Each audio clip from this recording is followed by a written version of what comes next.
Hello friends, welcome to all of you on Binda G S forum. स्वागत है आप लोग का अपने YouTube channel Binda G S forum पे। तो फ्रेंड्स, जैसा कि आप लोग जानते हैं कि 70वीं बीपीएससी 7th बीपीएससी का जो एप्लीकेशन फॉर्म है वो आज से स्टार्ट हो गया 28 सितंबर 2024 से। कुल 1954 पोस्ट के लिए ये प्रीलिम्स का फॉर्म फिलअप कराया जा रहा है, लेकिन बहुत सारे चेंजेज भी हैं फॉर्म में इस बार।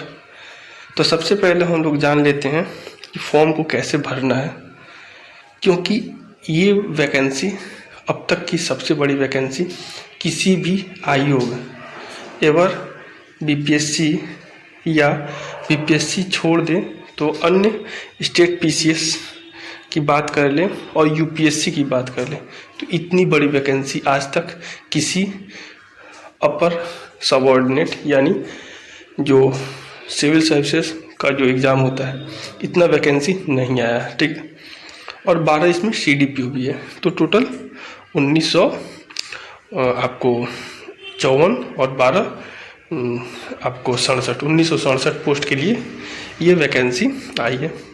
कुछ महानुभाव यूट्यूबर जो जिनके पास मिलियन में सब्सक्राइबर हैं, लाख में भी सब्सक्राइबर हैं, वो लोग मतलब कि बेवकूफ़ी वाली बातें कर रहे हैं। वो फीमेल को भी ऐड कर दे रहे हैं 600 और बता रहे हैं 2554।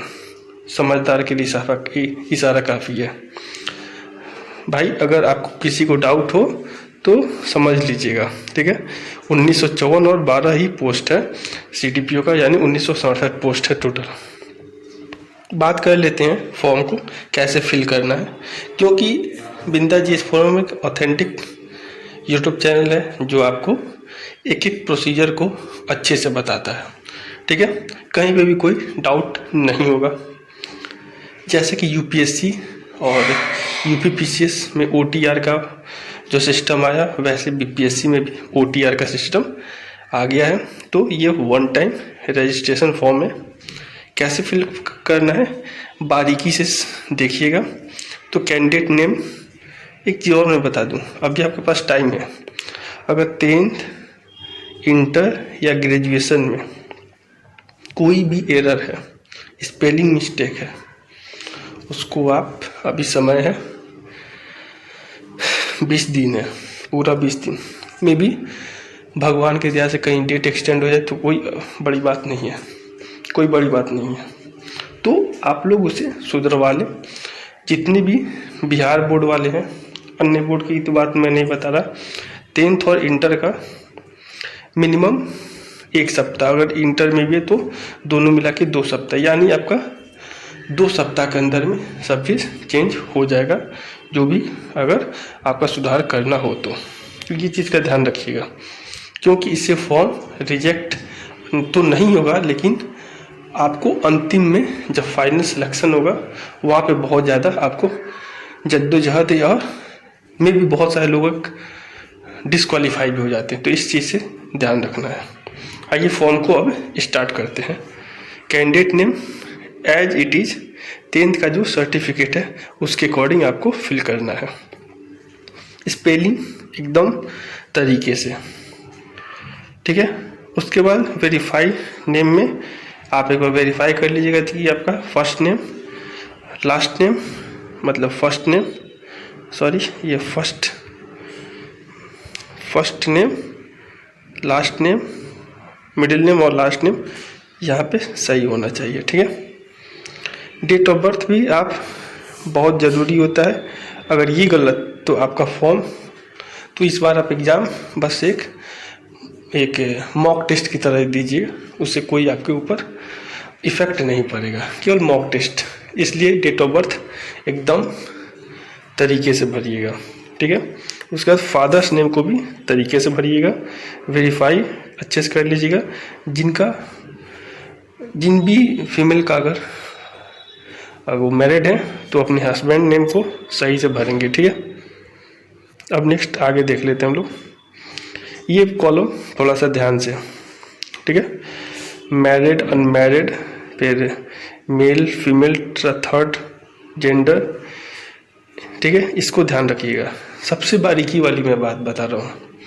इस बार का जो नोटिफिकेशन है, बहुत सारे लोग ध्यान से नहीं पढ़े होंगे, तो मैं बता देता हूँ कि आधार नंबर ही आप डालें और दूसरा कोई आईडी ना डालें। अगर आपके पास आधार नहीं है तो दूसरा अगर डालिएगा तो 600 जगह पर आपका 800 रुपया लगेगा। ये चीज़ ध्यान रखिएगा, इसलिए आधार नंबर ही डालिए और उसी को ही वेरीफाई कराइए आईडी को, ठीक है। फिर उसके बाद जो PDF है अपने आधार का, उसको अपलोड कर दीजिए, ठीक है। इसके बाद ये परमानेंट रेसिडेंस ऑफ बिहार के लिए, तो आप यहाँ पे ये वाला जो है आपका ये यस करना है, ठीक है। और जो नहीं है बिहार के वो नो करेंगे, ठीक है।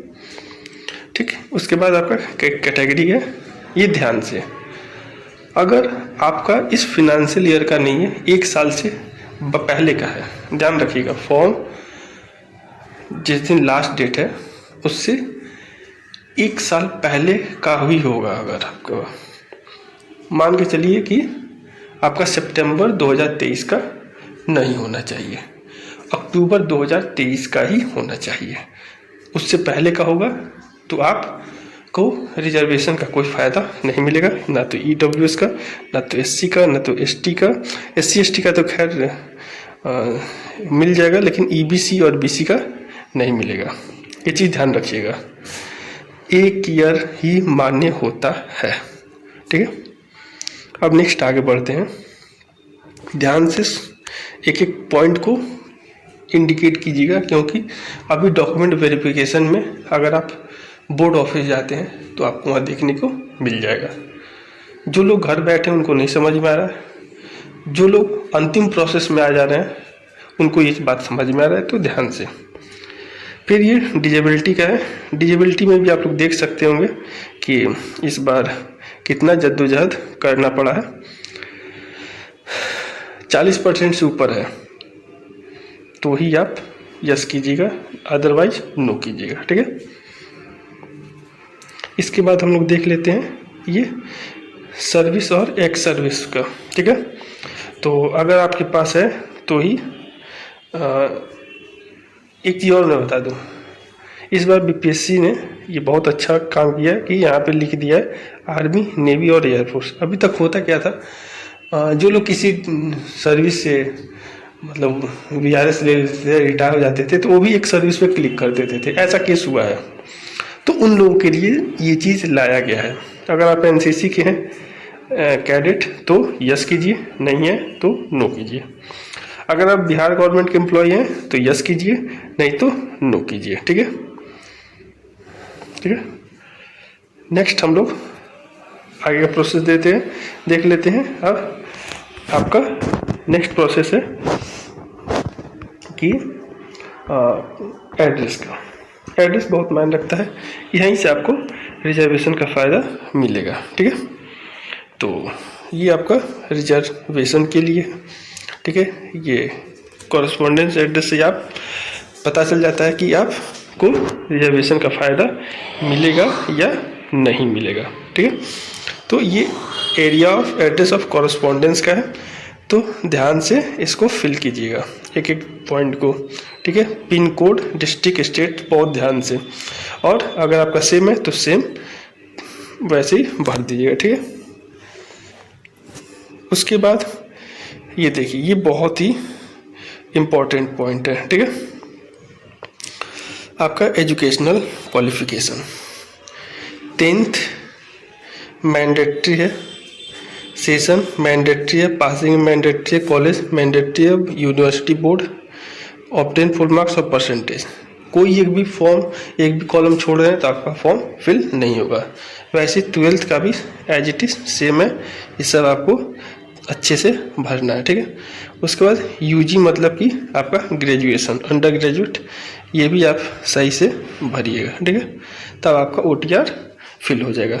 अगर PG है तो हो तभी, नहीं तो नहीं। अगर है तो आप फिल कर सकते हैं, अगर आप पोस्ट ग्रेजुएट नहीं है तो नहीं करेंगे। उसके बाद ये पहले का है, ईमेल अपना डालिए, फिर मोबाइल नंबर डालिए, फिर इसको कन्फर्म ईमेल डालिए, कन्फर्म मोबाइल नंबर डालिए, उसके बाद वेरीफाई कर लीजिए। उसके बाद कैप्चा डाल के आप क्या कर सकते हैं, यहाँ से सबमिट कर सकते हैं। तो ये आपका सबमिट का है, तो यहाँ से आप सबमिट कर सकते हैं। ऐसे आपका OTR फिल हो जाएगा, ठीक है। तो ये पूरा प्रोसेस है। ये इसको बताने के पीछे का रीज़न ये है कि अगर आप एक बार OTR अपना फिल कर लेते हैं तो वही आपका हमेशा के लिए होगा OTR। उसके बाद आपको केवल फ़ोटो सिग्नेचर या जो भी अपडेट करना हो वो बस 2 से 4 मिनट में अपडेट होगा, और उसके बाद अपना कोई सा भी BPSC के थ्रू फॉर्म आएगा फिल कर सकते हैं। तो ये एक बहुत बड़ा अपडेट है, ठीक है। OTR को सही से भरिएगा।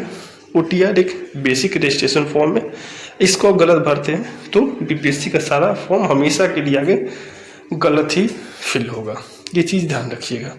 तो OTR बहुत ही ज़रूरी है और ध्यान से भरिएगा, ठीक है। इसके बाद आपका प्रोसेस बहुत ईजी है। फ़ोटो सिग्नेचर अपलोड कीजिएगा और पेमेंट कीजिएगा, फॉर्म फिल हो जाएगा। ध्यान रहे नेम में स्पेलिंग मिस्टेक को ध्यान रखिएगा। आशा करता हूँ वीडियो पसंद आएगा, तो शेयर लाइक सब्सक्राइब कमेंट करना भूलिएगा, बेल आइकन को प्रेस कीजिएगा, सारा ऑफिशियल अपडेट मिलता रहेगा। करंट अफेयर कोशिश करूँगा कि आज या कल सुबह से, आपको मैं बोल दिया था कि एक दिन पहले मैं स्टार्ट कर दूंगा, लेकिन कल से करंट अफेयर पूरा मैं कवर करा दूंगा यहाँ पे, ठीक है। और जेन्युइन सोर्स से है, ऑफिशियल सोर्स से है, ठीक है। तो thanks for watching and listening on Binda GS forum. Keep continue your preparation. ज़्यादा से ज़्यादा शेयर कीजिए ताकि किसी को फॉर्म फिल करने में कोई OTR में गलती ना हो। यहाँ पे गलती करते हैं तो BPSC के सारे एग्जाम में आप गलती ही कीजिएगा। DB में डिस्क्वालीफाई भी हो सकते हैं, और सुधार का मौका दिया तो ये BPSC का एक बड़प्पन है, लेकिन ऐसा गलती ना ही कीजिए। Thank you.